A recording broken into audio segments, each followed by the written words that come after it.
नमस्कार साथियों, आइए आज हमें पढ़ना है जो है विटामिन। जी हाँ, क्या पढ़ना आज है? विटामिन की खोज किसने की थी, कब इसकी खोज की गई थी, व किसके द्वारा इसकी खोज की गई थी, कितने प्रकार के जो होते हैं और उनसे होने वाले क्या क्या रोग हैं। आइए आज हम इसके बारे में जानेंगे, विटामिन के बारे में, जो बहुत ही इम्पोर्टेंट है। विटामिन जो है हमारे लिए, हमारी जो आंतरिक क्रिया है उनके लिए बहुत ही अति आवश्यक होते हैं। तो आइए देर नहीं करते हैं, आगे बढ़ते हैं। देखिए, जैसे कि आप देख पा रहे होंगे, ये देखिए कि विटामिन, जी हाँ, विटामिन ऐसे पदार्थ होते हैं जो हमारे शरीर के विकास और कार्य के लिए आवश्यक होते हैं। यदि विटामिन नहीं होंगे हमारे शरीर में तो हमारा जो है शरीर का विकास पूर्ण रूप से नहीं हो पाएगा और ना ही हमारे जो कार्य हैं वो संपूर्ण रूप से, पूर्ण रूप से पूरे के पूरे कार्य नहीं हो पाएंगे। देखिए, अगला पॉइंट दिया है कि vitamin A, C, D, E, K, choline और B vitamin, thiamine, riboflavin, niacin और पैंथोथेनिक अम्ल एवं बायोटिक विटामिन बी6, विटामिन बी12 और फॉलिक अम्ल शामिल हैं। तो ये विटामिन में सभी इतने के इतने जो है विटामिन हैं, ये सभी, जैसे ए हो गया, जे भी विटामिन है, सी भी विटामिन है, डी भी एक विटामिन है और जो के है वो भी विटामिन है, कॉलिन है, जे भी एक विटामिन है, बी भी विटामिन है। और देखिए जी, कई प्रकार के दिए हुए जे अम्ल, देखिए पैंथोथेनिक अम्ल, जे भी एक विटामिन है, बायोटिक विटामिन बी6 भी होता है, विटामिन बी12 भी होता है और फॉलिक अम्ल। ये सब क्या है जी? सभी की सभी क्या है? जी हाँ, बिल्कुल जी, सभी की सभी क्या है? विटामिन है अपने। तो विटामिन होती हैं। देखिए, अगला पॉइंट है, मनुष्य उन्हें विभिन्न स्रोतों से क्या कहता है? इन विटामिनों को, जब मनुष्य को पूरे के पूरे विटामिन चाहिए होते हैं तो उसके लिए कई प्रकार से स्रोत होते हैं जिनसे मनुष्य क्या कहता है? इन विटामिनों को अपने अंदर लेता है। तो क्या क्या है? जैसे भोजन के रूप में विटामिन, कैप्सूल आदि के माध्यम से क्या कहते हैं? लेते हैं। विटामिन के कई कैप्सूल आते हैं जो हमने आगे आपको दिखाए, शीशी में रखे हुए हैं। तो कई प्रकार के ऐसे जो है कैप्सूल भी आते हैं जो डायरेक्ट विटामिन होते हैं, अपन उनको खाने से अपन के अंदर जो विटामिन होती है उनकी पूर्ति हो जाती है। और अपन कई प्रकार के ऐसे भोजन भी होते हैं जिनको खाने से भी जो है क्या हो जाती है? विटामिन की पूर्ति हो जाती है। आइए आगे बढ़ते हैं। देखिए, सबसे पहले यहाँ देखेंगे अपन खोज। अब खोज किसने की है विटामिन की? तो ये देखिए, खोज देखिए जी है कासिमिर फंक। इतना याद रखना कि फंक, क्योंकि कासिमिर तो सब लोग याद नहीं रख पाते, लेकिन फंक जरूर रख लेना याद। फंक ने जो है 1912 में विटामिन की क्या की थी? खोज की थी। किसने की थी? फंक ने 1912 में। कब की थी? 1912 में जो है फंक ने विटामिन की खोज की थी। विटामिन के मुख्य रूप से दो प्रकार बताए गए हैं। एक तो वो होता है जो किसमें? वसा में घुलनशील होता है, जो वसा में पूर्ण रूप से क्या हो जाते हैं? घुल जाते हैं। दूसरे वे होते हैं जो किसमें घुलते हैं? पानी में जो है पूर्ण रूप से क्या हो जाते हैं? घुल जाते। तो विटामिन केवल कितने प्रकार के बताए गए? केवल दो ही प्रकार के बताए गए हैं विटामिन। एक तो वसा में घुलता है, दूसरा किसमें घुलता है? पानी में घुलते हैं। दो प्रकार के ही विटामिन होते हैं। आइए आगे बढ़ते हैं, देखते हैं कि जो वसा में घुलनशील विटामिन होते हैं वो कौन कौन से होते हैं। तो सबसे पहले देखेंगे अपन वसा में घुलनशील विटामिन। देखिए जी है, वसा में जो घुलनशील होते हैं, विटामिन ए। विटामिन ए क्या है? विटामिन जो ए है वो किस में घुलता है? जो वसा है उसमें विटामिन ए क्या हो जाता है? घुल जाता है। इसका वैज्ञानिक नाम, इसको क्या कहते हैं? रेटिनॉइड्स के नाम से इसे जानते हैं वैज्ञानिक रूप में, विटामिन ए को। और न्यूनता ये किसकी कमी से होता है? Hyper keratosis. इससे क्या क्या होता है? हाइपर केराटोसिस होता है, रतौंधी आती है, जिससे कि क्या नहीं होता है अपन को? रतौंधी यानी बीच बीच में ऐसे दौरे टाइप के आते, रात में दिखाई नहीं देता है। और केराटो मलेशिया, ये तीन प्रकार की जो है इससे क्या हो सकती हैं? बीमारियां हो सकती हैं। किसकी कमी से? विटामिन ए की कमी से। जी हाँ, तो विशेष तौर से ध्यान रखना है कि विटामिन ए की कमी से। आज केवल इतना ही बताएंगे, बाकी जो है अगली वीडियो में बताएंगे डिटेल से। केवल आज आपको थोड़ा थोड़ा ही बताएंगे कि जो है इसका नाम बताएंगे, वैज्ञानिक नाम बताएंगे और इसकी न्यूनता, किसकी कमी से ये जो है कौन सा रोग होता है। आगे बढ़ते हैं, आइए देखते हैं। देखिए, दूसरा है विटामिन कौन सा? डी, जो किसमें? वसा में घुलनशील है। इसका कैल्सीफेरॉल वैज्ञानिक नाम है।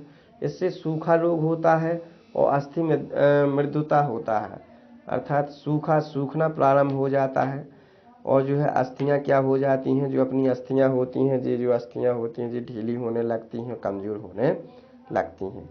तो इसे रिकेट्स भी बोलते हैं, सूखे हुए रोग को क्या बोलते हैं, रिकेट्स भी बोलते हैं।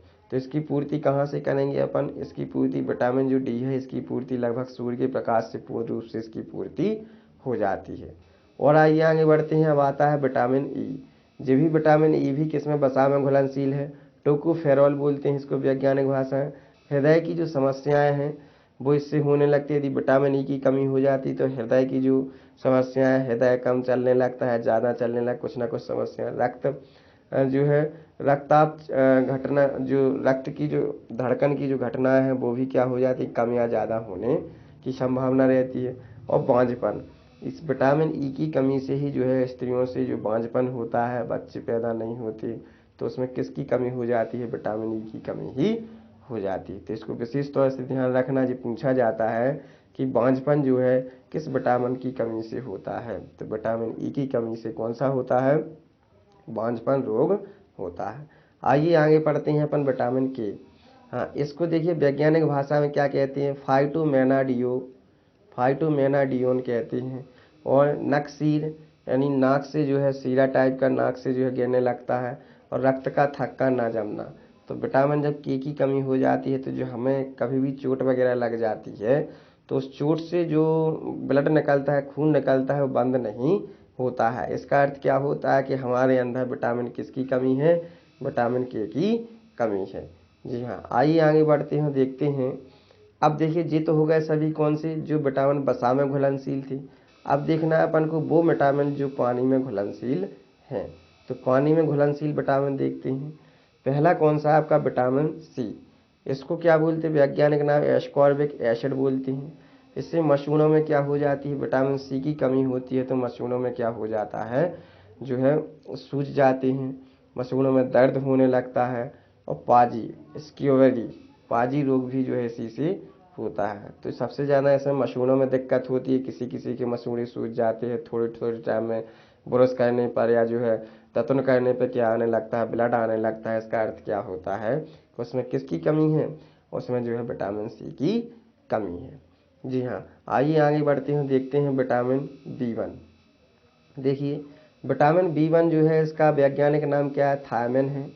और इससे बेरी रोग होता है। विटामिन बी1 से कौन सा रोग होता है, बेरी रोग होता है। फिर आता है अपना विटामिन बी2 का वैज्ञानिक नाम क्या है, साइबोफ्लेविन है। और इससे जो है कौन सा रोग होता है, अराइबोफ्लेविनोसिस नामक रोग इससे भी होता है। इनको विशेष तौर से ध्यान रखना, खास तौर पे ये ज़्यादा पूछा जाता है कि जो विटामिन बी1 है इसका वैज्ञानिक नाम क्या है, तो थायमिन है। इसकी कमी से कौन सा रोग होता है, तो जो बेरी जो रोग है इसकी कमी से होता है। जी हाँ, आइए आगे बढ़ते हैं, देखते हैं विटामिन बी3 और बी5। देखिए विटामिन बी3 जो है, जी है विटामिन बी3, इसका वैज्ञानिक नाम क्या है, नियासिन है। वैज्ञानिक नाम क्या है, नियासिन है।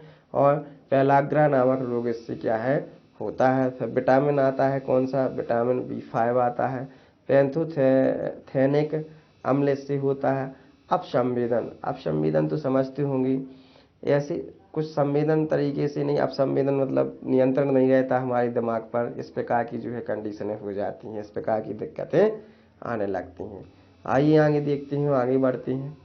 और भी देखिए विटामिन बचे हुए हैं। देखिए विटामिन आता है कौन सा, बी6।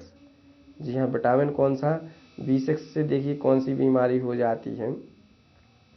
जी है विटामिन बी6, पायरिडॉक्सिन नामक इसका वैज्ञानिक नाम है। रक्त अल्पता, अर्थात रक्त की क्या हो जाती है, इससे इस विटामिन की कमी से रक्त की क्या हो जाती है, कमी हो जाती है। फिर आता है अपना विटामिन बी7। जी हाँ, इसका वैज्ञानिक नाम क्या है, बायोटीन है।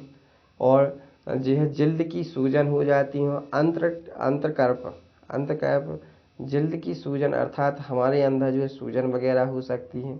अंत्र जो आंतें होती हैं उसमें भी दिक्कतें आ सकती हैं। और फिर आता है अपना विटामिन कौन सा, विटामिन आता है अपना जो है बी9। तो जो किसमें घुलनशील है, बी9, ये सभी अपन किसमें घुलनशील पढ़ रहे हैं, पानी में। ये सभी विटामिन घुलनशील हैं। और जो है फॉलिक एसिड इसको बोला जाता है। वैज्ञानिक भाषा में क्या बोलती है, फॉलिक एसिड।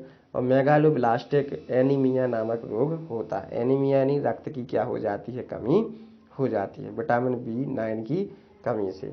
और विटामिन B12 का वैज्ञानिक नाम है कोबालामिन, जिसका वैज्ञानिक नाम है।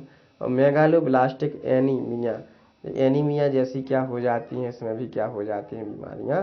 तो इन दोनों में एक जैसी बीमारियां हैं, विटामिन B9 और B12, जी हाँ, इनकी कमी से एक जैसे रोग होते हैं। तो ये आज के लिए मैं कुछ विटामिन लेकर लाया था। और कल आप लोगों के लिए इनकी जो है पूर्ण रूप से डिटेल लाएंगे, किससे इनकी पूर्ति होगी, क्या अपन खाएं जिससे कि हमारे अंदर विटामिन जो है B की, विटामिन D की, विटामिन E की, सभी की पूर्ति हमारे अंदर हो जाए। तो इन सभी को लेकर मैं अगली वीडियो में आऊँगा। इसके लिए जो है इस वीडियो को शेयर करना, लाइक ज़रूर कर देना, और जो है आगे के लिए शेयर करना और कमेंट करना किस प्रकार से आपको ये वीडियो हमारी लग रही है। अच्छा दोस्तों, नमस्कार।